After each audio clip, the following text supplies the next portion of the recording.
course, exercise different from what you're normally doing, right? Like if you're a runner, weightlifting, and if you're a lifter, probably some endurance stuff. Again, I'm excited about fasting and mitochondria because I think macroautophagy is important for mitochondrial health, and one way to activate it is by extended water fasts or fasting mimicking diets regarding mitochondrial health. So I do think there's really exciting data on urolithin, and if you're a converter on pomegranate, yeah, I think blood pressure is a perfect example. I mean, vascular aging of the blood vessels and also of the organs is really accelerated if you have abnormally high blood pressure, from kidney function to brain aging, vascular aging in the brain to aging of the blood vessels themselves. So you can go and say, I like this compound, and as long as it is in the list of compounds that they have in the existing library that they can just pull off the shelf, you can sponsor it and you can have bragging rights and say, I was right, this compound worked. Okay, so today we welcome Jan Gruber, Associate Professor of the Department of Biochemistry, National University of Singapore. Jan, welcome to our podcast. Very happy to be here. So delight to talk to you. Great. So as usual, please give us your short background. All right. So I started out in physics. I thought I would do astrophysics, black holes, or something like that. So I studied physics in Germany, and then I went to do my 4th year in Cambridge, do something called Part 3 math. And that was also during the time when the .com boom was happening, and everybody thought that compute and the net would, answer everything and change the world, much like we now think AI will do that. And sort of in the spirit of excitement, I was sort of reassessing before going off to graduate school whether I wanted to do something like astrophysics, or whether I wanted to do something else. And I had sort of a personal crisis because some of my family members, my grandma died that year. And I had this real meaning or search for meaning. I had this concern that I wanted to do something that had an impact on people's lives, much more so than some of the things that, I was thinking about before. And so I just picked aging as the big challenge that I felt needed to be addressed. So I thought, we can talk about the microwave background and black holes and all this cool stuff, but we can't predict a single cell turning cancerous and killing you, or a blood clot forming and killing you, and we can't do anything about it. And it seemed unsatisfactory, especially in the sort of optimism of the .com sort of excitement. So I switched to molecular biophysics. I went to Oxford and I did what I thought was closest to aging, which was cancer drug design, but it was essentially in a cell division cycle group. So I thought, the cell division to a physicist sounded very much like a program, and aging at the time, knowing nothing about aging and having not done any biology undergraduate, I thought of aging as a sort of program going wrong. And so I thought, if you understand how cell division cycle is controlled, you probably understand how aging is controlled. And all these biologists need is another physicist to tell them how to do things. And so I did my graduate school in that, did my PhD in crystallography and drug design for cancer and cell division cycle.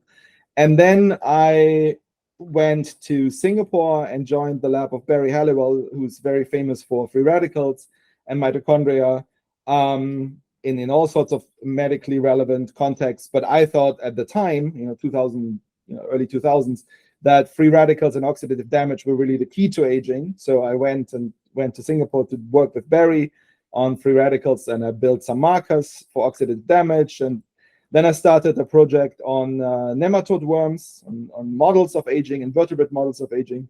And I did a lot of work on measuring and interfering with oxidative damage and mitochondrial function to prove that aging was caused by mitochondrial DNA damage. And so that whole paradigm turned out to be much more complex than I thought, in the early 2000s, like most people. And so I did that for many years, to 2 postdocs in this, and eventually started working on drugs that extend lifespan in model organisms, and on how they work, mechanism of action, and on interaction and synergies between drugs, all in these model organisms. And then most recently, to close the circle back, there's so much omics data and so much excitement again about computation and about AI that now I sort of came full circle and I work on clocks of aging. So looking at omics data sets, both in model organisms and in people, humans, to try to measure true biological age and hidden sickness and build clocks that tell you the true biological age, and then bring some of this intervention into humans, which I think we are at the point where we really ought to be looking to actually translate things to humans and add healthy years, which is what ultimately was the motivation of sort of abandoning physics 25 years ago. And now I'm basically using some of those tools that I learned back then, like linear algebra and concepts from physics to build models that can be better clocks. And that's where we are, where my lab is currently, in addition to still doing some of the biomarkers and oxidative story and drug interactions in models. Okay, very exciting. It's interesting that basically I also spent some time in Oxford working on my PhD. And then just back 2 years ago, we started this company in Cambridge. We work closely with the scientists from Cambridge, basically helping to develop some techniques to ultimately help people improve their heart health through nutrition and through exercise. Very interesting that both of us worked and studied in Oxford and Cambridge. Yeah, anyway, switching to more practical topic. So you've been in the space of longevity and healthy lifespan for quite a few years. And if you look back at the last 5 years, what is the main thing which has changed in how you understand these topics, which led to you changing your behavior, your own behavior, to live longer and healthier? Yeah, it's actually interesting because it is sort of a full circle story. So I used to work a lot on these antioxidants and super antioxidants and targeted antioxidants, and later on drugs. And I think there was a lot of focus, and there is still a lot of focus on some pharmacological or cell-based interventions, some really high-tech approach to make a difference deeply in the biology of aging. And I think this is very exciting, and it will eventually happen. But working a little bit more on these clocks recently, specifically clinical clocks, I looked a lot, spent the last 2 years looking a lot at basically data sets of humans and their clinical biomarkers and their survival. And what's interesting is, if you look at those, is if you see the curves deviate, you see like one group of people that you selected based on these clocks, dying relatively rapidly of all sorts of, age-dependent diseases, and the others not, you realize that, we actually have quite a good grasp on some of these risk markers of aging already. So these are, maybe not as exciting as, some new compound that affects, some newly developed identified pathway or reprogramming or something. But what they do is they show you that there are risk markers such as high blood pressure and cholesterol and inflammatory burden and so on and so forth that you can measure, and it makes a huge difference for the 20-year survival of the people in these cohorts.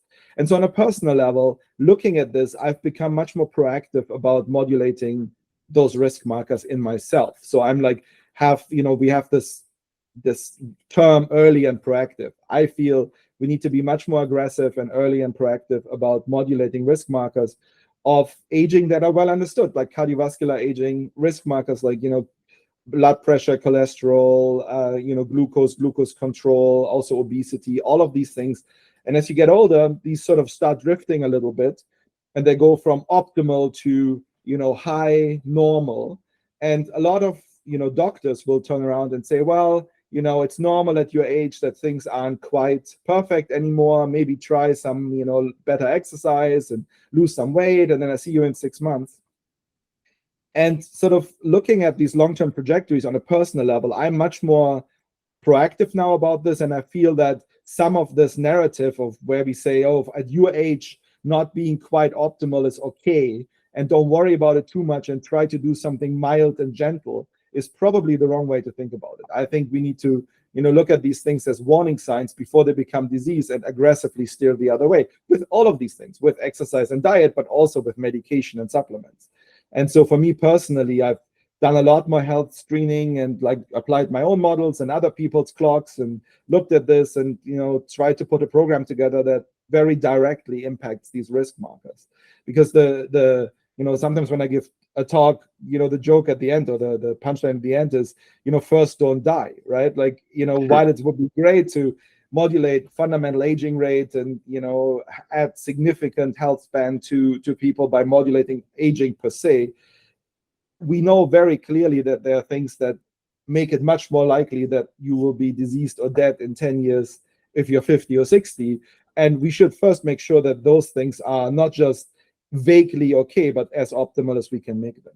And that for me is early and proactive intervention is really the story of the last 5 years for me personally. Okay, thank you. You mentioned blood pressure and anxiety, and obviously those are the key things which interest people in our audience, both for the app which we're developing and also for the channel, YouTube channel. Can you just maybe go a little bit deeper on these two things? How they affect aging and longevity, and why it is important to keep them in the normal range? Yeah, I think blood pressure is a perfect example. I mean, you know, vascular aging, aging of the, you know, of the blood vessels and also of the organs is really accelerated if you have abnormally high blood pressure, you know, from kidney function to, you know, brain aging, vascular aging in the brain to, like, you know, aging of the blood vessels themselves and the heart, and nothing can function when those systems are failing. And so I think keeping blood pressure in a normal range is extremely important. And you know, there are many things we can do to do that. Unlike some of the sort of deeper aging mechanism where the tools are still being validated, we have lots of experience about factors that affect blood vessel aging, vascular aging, and blood pressure. And so I think it's extremely important to have a very close eye on this and to keep this, you know, outside of a unhealthy range in all ways that we can. And I think anxiety is an example of this, and in general, softer factors like this that might affect blood pressure in a way that's, you know, maybe unexpected, and inflammation.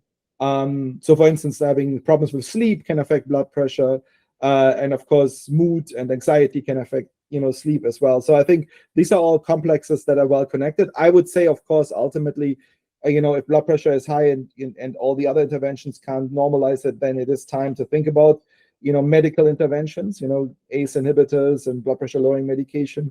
But I do think it's important to look at this holistically and do everything you can in that regard. So absolutely, you know, and once your kidneys fail or your white matter burden in the brain increases, there's little you can do to reverse those things, right? You need to do it before that happens.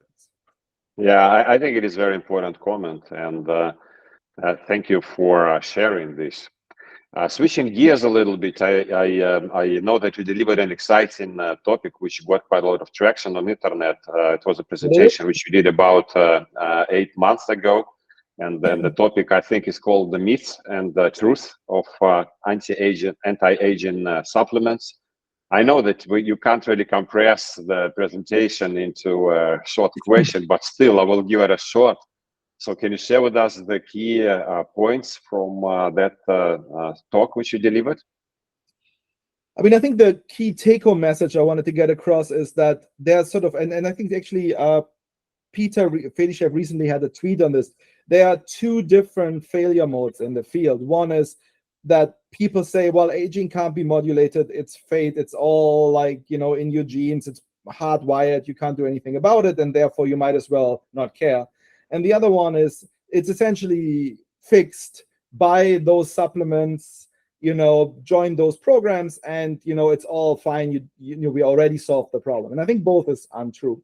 I think there's very exciting interventions that are out there and being developed, and lots of things that are, you know, being explored, and there's a lot of potential for intervention. And I also think there's lots of things that people put their hope on that probably don't work very well. And I think my argument was, or my main point was to say, well, let's look at the evidence, right? Like, so where's the evidence found? Where are we finding the interventions that we can maybe have the most trust in? And the answer is, of course, being a scientist, what I'm going to say is peer-reviewed publications. And in particular, I would believe in interventions that work in many different organisms, interventions that work in, worms and flies and mice and the ITP, intervention testing program. And basically I went through the levels of evidence and I said, look, let's go, these things are all publicly available, they're all on the net, have a look at it. And one of the interesting things is that some of the really popular compounds really didn't do that much in the ITP, for instance, and they're not consistently working in all model organisms. And so I'm dubious how much they will do in people. I mean, I'm not saying if something works for you, stop taking it, right? And there's lots of layers of benefit that can happen. But if you talk about interventions that truly impact lifespan in mammals, in mice, and are conserved across the evolutionary tree and therefore work in other animals, most of the things, or many of the things people are very excited about, have very weak to no evidence, right? And so I think that was important for me to say, there's lots and lots of interesting work going on. There's lots of things that do seem to work. There's lots of exciting results, but it's not true that you buy, the latest fashionable supplements. The evidence is that you're going to live 30 years longer. That just isn't there, right? And so that was my my sort of main take-home message. Do your own research, by which I mean go to the peer-reviewed by PubMed, ITP papers, look at it and look at the lifespan curves. And if there's a non-statistically significant 3% difference, then maybe this isn't the most hopeful result. Okay, but can you give us examples of, I don't know, 2 or 3 supplements which have been scientifically proven to extend the lifespan in humans? I know it's a touchy topic for scientists, but still, there are a few things, right, which work.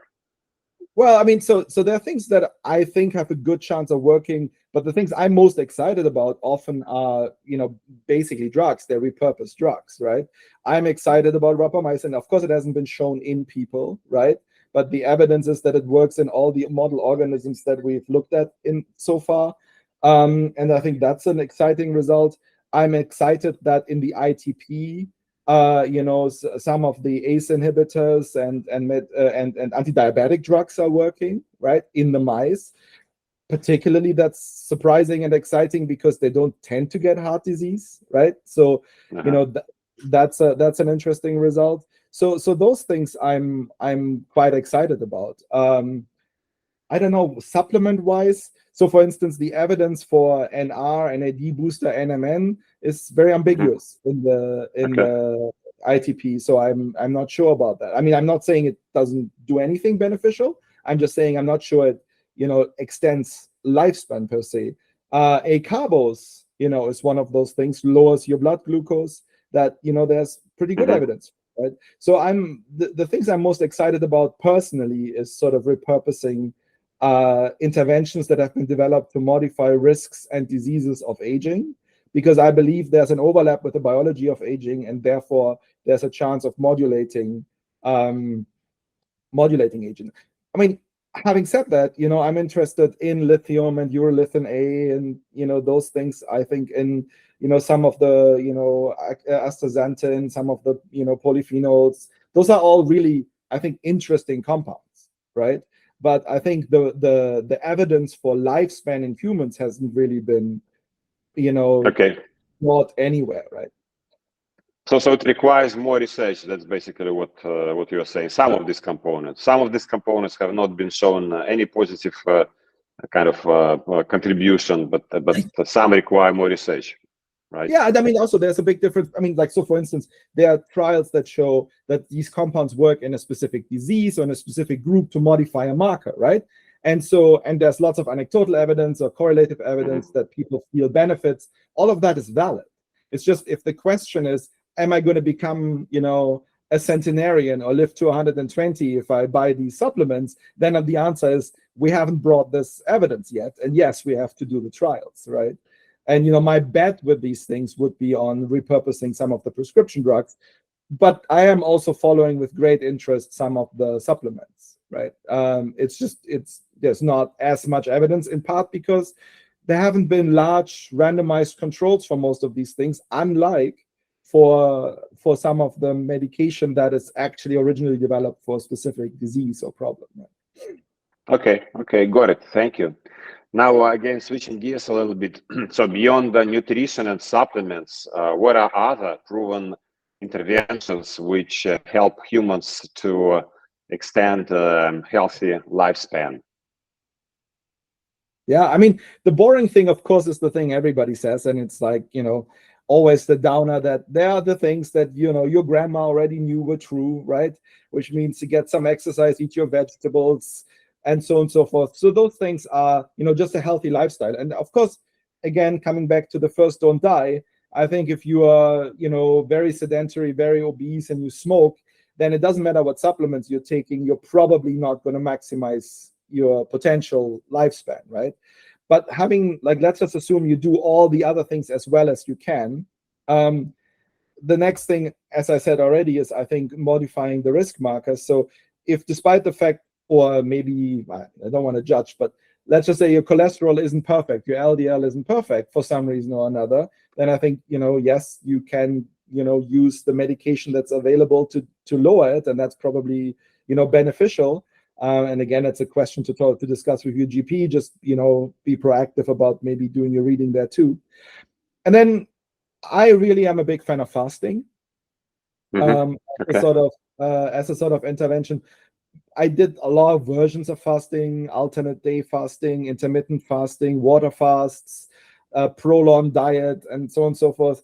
And ultimately, I think more extended fasts, if you're able to do them, are probably of the most benefit because they activate detoxification, autophagy, help clearing things from the system. I think fasting has a huge role in helping with resetting some of those overfeeding diseases that we're giving ourselves by maybe not living like some of our evolved mechanisms are optimized for. And they work also in many of the animal models. So caloric restriction and fasting works in mice. Now, with the alternate day fasting, there's a big difference between a 24-hour or 18-hour fast for a human and a mouse. So it's worth being aware of this when you look at the evidence in models that 18 hours for a mouse is a lot longer than 18 hours for a human. And that's why I like the longer fasts. I like doing like 3 to 5 day water fasts or fasting mimicking diet. So I'm a big fan of this as an intervention. Wow. So, sorry for interrupting, but how often do you do 3-day fasting? So during COVID and after, I did it like 3-4 times a year, sometimes with using the Prolon fasting mimicking diet kit, which is a lot easier to do that, if you want to be functional, than pure water fast. I haven't done it this year, mainly because I've been busy and I've traveled more, and it doesn't really work very well with being at a conference and being jet lagged. But so like I would say, over the last 5 years, at least once a year, 3 to 4 times a year during the time when I wasn't traveling. So I think it's very important to do that. It's an important piece of the puzzle if you want to maximize.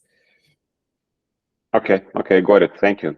Okay, let's again switch gears and talk about clocking or biological clocks in a sense of biomarkers, right? Because obviously there are there are maybe hundreds of different biomarkers which scientists look at. But if we look at the main ones which are accessible to most people in developed markets, where they go and do certain tests to assess the biological age, to speak. So what are those main important or most important biomarkers? Yeah, so actually, this is the thing we're very interested in now. The first thing I will say is, so we looked at markers that are based on DNA methylation, on omics, on like various types, proteomics, and those things. And I think they are super exciting, but I think mostly they're not yet trained to predict mortality.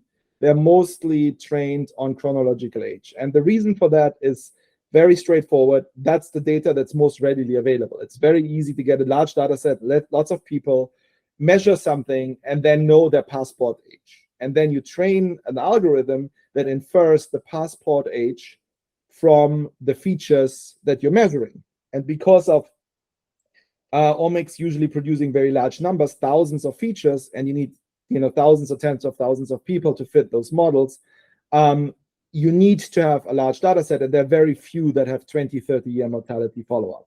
So that's one of the limitations of many of those clocks, is that they're essentially telling you what they think your passport age should be. And there's a sort of fundamental limitation in this approach. I'm not saying they're not telling you anything. I'm just saying they're trying to predict your passport age. If they were perfect at that, they would give you exactly your passport age, at which point they would be exactly useless because they would be telling you what you already know, right? And so the hope is that some of the error they're making between what your actual passport age is and what they're predicting is useful biology. However, we know that some of the error is also just error, because any kind of computational model has an error. And so it's an intrinsically difficult to know what fraction of that delta is just wrong and what fraction of that age delta is biologically meaningful bio-age differences. Mm-hmm. And so I like clocks that try to predict future mortality, but they require a data set where you have the large number of people with the omics and then many years of follow-up time, 20, 30 years, and you know what happened to these people. And ideally, remind us what is omics? Oh, like transcriptomics, metabolomics, DNA methylation, any large high-dimensional biological feature set, which of course ultimately will contain, some patterns of aging, right? Like again, to quote Peter Fedishev, any high-dimensional, the first principal component of any high-dimensional data set of an aging cohort will be aging. So like aging is this thing that drives so many changes in biological systems over time that aging patterns will be visible at any level of organization, right? But it is intrinsically difficult to have data that is longitudinal and wide enough people with many years of follow-up and then a mortality outcome. So we haven't actually been able to generate many of those omics clocks that are good at predicting future mortality, let alone validate them with interventions. And this is a program that's ongoing. Lots of people are working on it. But the one type of data set that we have that allows this are actually clinical data sets. So things like, cholesterol, blood pressure, blood counts, markers of inflammation, they have been measured for many years, dating back to dating back forever, but there's many data sets that date back to the 80s, 90s, 2000s. And in those cohorts, we have the data and we have 20, 30 years of follow-up. We know what the eventual outcome for this person was. We know this person died 20 years later of cancer, and this person died 8 years later of a heart attack. And so our clock that we worked on, therefore, is a clinical clock. It's trying to predict these outcomes from the clinical markers. And, there are limitations in doing this in that the depth of the mechanistic understanding is limited, right? You know your cholesterol, you don't know all the lipids in the blood, and therefore it's hard to infer exactly which pathways are dysregulated or something like this. An endpoint. But as personal sort of future prediction is concerned, I think these clinical markers are quite powerful, and we're currently using them in a very core sense. We're going like, if this cholesterol is higher than this, you're at risk. And I think we can do much better than that. And so I'm quite excited about making better clinical clocks. And we've made one. It's a linear clock, which is in itself has lots of limitations. So we call it lin-age to signal that. But fundamentally, I think there's an ongoing program with all the AI developments going on to make much better clinical clocks, where you take a snapshot of all the things that doctors already measure, and they are measured because they're meaningful predictors of future biological events. That's why doctors picked them. But we use sort of integrative machine learning driven models to predict outcomes. And then, of course, those give you modifiable markers, right? If you want to test an intervention like fasting, or like some supplement, or like drug interventions, if you see benefits on those clocks, you can then infer that you probably shifted mortality. And that's one of those things that I think is super important for us to look at this much more aggressively, to do the cost-benefit analysis, to say, okay, which interventions are worth the risks and the costs in terms of years added, right? And you can do this in two ways. You can either predict future health outcomes, or you can do a 20-year trial.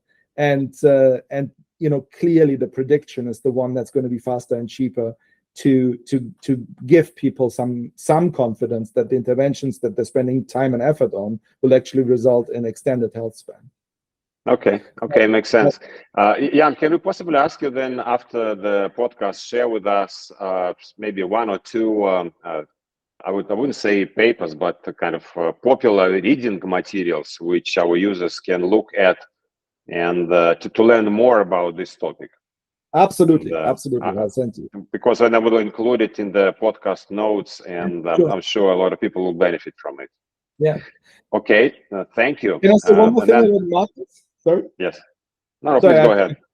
You picked the topic I like, so I'm being verbose here. Sure, sure. Let me just.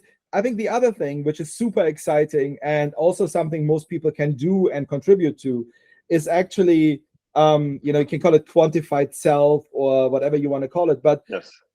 For instance, if you are, I'm a runner. I run quite a lot. I'm not running competitively, but one thing you can notice is even at periods where I do the most exercise and I'm relatively fit for my personal fitness level, my absolute times to run, for instance, 5 or 10 kilometers get worse over the years, right? Yeah. And obviously that is biological aging. That is a really true readout of the underlying biology of aging. And so I think tracking a lot of these things, sleep patterns, physical performance, hand grip strength, reaction times, those things are much easier to track now than ever. And I think if collectively, and especially if you add time, temporality to it, they will tell you very much whether you're doing well or not in your own biological aging journey. And I think that's on a personal, on a biohacking, if you want, level, is actually a perfect way of tuning your interventions. If these markers and these metrics start dropping and in a direction you don't like, then maybe it's time to switch up the protocol and try something new. And if an intervention works, even if I am telling you, oh, there's no evidence in mice, and it clearly works for you in those matrices, I think there's little argument that we're not doing something beneficial. So I think especially tracking over time, and especially if you compare yourself at similar points of personal effort, this is maybe the most accurate readout of your own biological aging journey that we can currently have. I know I'm 25% less than I used to be, even though I try harder, right? And so obviously I haven't yet hacked it. And I think that's worth, it's hugely exciting. And I think we should also, as a community, maybe collect more of this data and share it. And there isn't a hugely beneficial and well-established strategy for doing that yet. Okay, thank you. All right, another question which I have for you is related to mitochondrial function, because I understand that was a subject of your research some time ago. And so what are the kind of key recommendations for our listeners who are 50 years and older in terms of improving their mitochondrial function, something which they can start doing tomorrow? Yes. I mean, so the obvious one is, of course, exercise, and exercise different from what you're normally doing, right? Like if you're a runner, weightlifting, and if you're a lifter, probably some endurance stuff. And everybody knows this, the general health thing. Again, I'm excited about fasting and mitochondria because I think, macroautophagy is important for mitochondrial health. And one way to activate it is by extended water fasts or fasting mimicking diets. And so I think that's an important aspect of this. And then, this is something where I am going to mention some supplements that I'm interested in regarding mitochondrial health. So, I do think, there's really exciting data on urolithin. And if you're a converter on pomegranate, right, urolithin comes from the precursors in pomegranate. Not everybody converts them. But I think that's an interesting, exciting substance. Disclaimer, I don't work on it. I don't have, any stake in it, but it's something I'm excited about. Lithium, there's quite good evidence that, exposure to environmental, like mineral water levels of lithium might be beneficial. And so micro dosing, not like, hundreds of milligrams, but like, mineral water levels of lithium, great thing. Spermidin, CoQ10, which was a classic when I was doing a lot of mitochondrial work. And then, of course, NR and NMN, in that context, I think have a role. So those are things which, for me, are part of my sort of stack for mitochondrial health. And so, I think that combination is exciting. I mean, best we could do probably at this point. Yeah. Okay, got it. Thank you. And then my final question about, again, I think exciting development in your recent career is that you co-funded Aura Biomedical together with some really big names in longevity, like Brian Kennedy and Matt Kaberlein. What can you share with us about the mission of this company and yes, what you guys are trying to achieve? Yeah, I'm super excited about that. We have recently this thing called the Million Compound Challenge.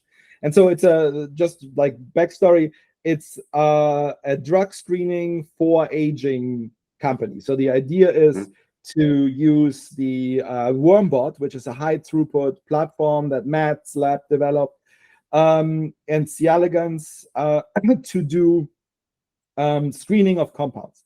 Now, I think people don't quite appreciate this. First of all, there's often a narrative where people say, oh, just in worms, right? But if you look through the history of compounds that affect lifespan in mice, and where we have hope that they do that in people, the vast majority of them come from simple model organisms, from yeast, worms, and flies. And that's simply because you can do lifespan screening in those organisms much more efficiently. And so I think there's a huge potential of identifying exciting lead compounds in worms. The history shows that a lot of compounds that work in worms are conserved, and not all of them, but rapamycin and urolithin and many of these other promising compounds have gone through that path. And so the idea is that we can use high throughput to do a qualitatively different scale of screening. So, if you go through a drug age database, there are on the order of 1,000 compounds in there, right? So maybe we assume positive, maybe we have tried tens of thousands of compounds, as a species for aging, like collectively over all of science, everywhere in the world, maybe we have tried tens of thousands of compounds. I don't know whether it's, 8,000 or 30,000, but something on that order. And the idea for Aura is to do a million compound screen. So in other words, try a million compounds. Now, the interesting thing about this is, let's think about what the assumptions are. We have identified, 1,000-ish interesting compounds, including something like rapamycin, having looked at tens of thousands of compounds. There's no reason to believe that we have been magically picking the right compounds first. We have picked whatever people had in the lab and were working on. So if you assume that the set of compounds that we currently have and have looked at isn't magically the right ones first, which would be a really weird, assumption to make, then you would expect that if we screen 100 times more compounds, we would find 100 rapamycins at the very least. So the worst outcome would be to find 100 times what we found in the first 1% of all compounds that we screened. That's how I'm thinking about it. So my expectation is that the most disappointing outcome from the screen would be to find 100 rapamycins. And the most beneficial outcome would be to find something that's an order of magnitude more exciting than rapamycin, because if you find 100 rapamycins, why not expect that some of these are much cooler, right? So I think the potential for this is massive. And so the idea for the million compound challenge is that Aura will manage to screen through more chemical search space than many times more chemical search space than we have achieved in the past collectively, and that we will find some really exciting new compounds.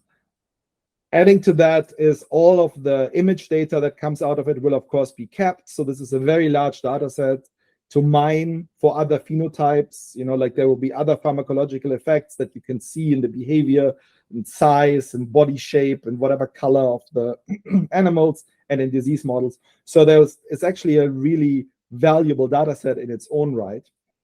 And so that's very exciting. And you can now sponsor a compound for, I think, $10. So you can, interesting. for a marginal amount of money. I should have done my homework and looked at how it would. But so you can go and say, I like this compound, and as long as it is in the, I think it's 100.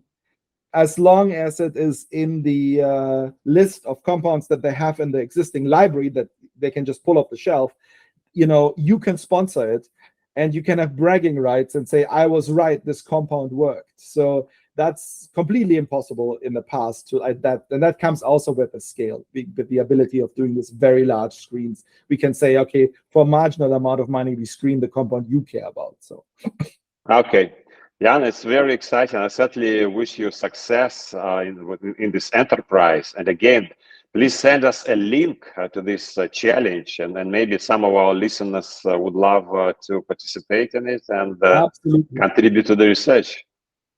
Absolutely. Yeah, we'll do. Well, thank you very much. Thanks for having me. Yeah, thanks for this discussion. And yes, I wish you success in your research. You're doing a fantastic job. Thank you very much.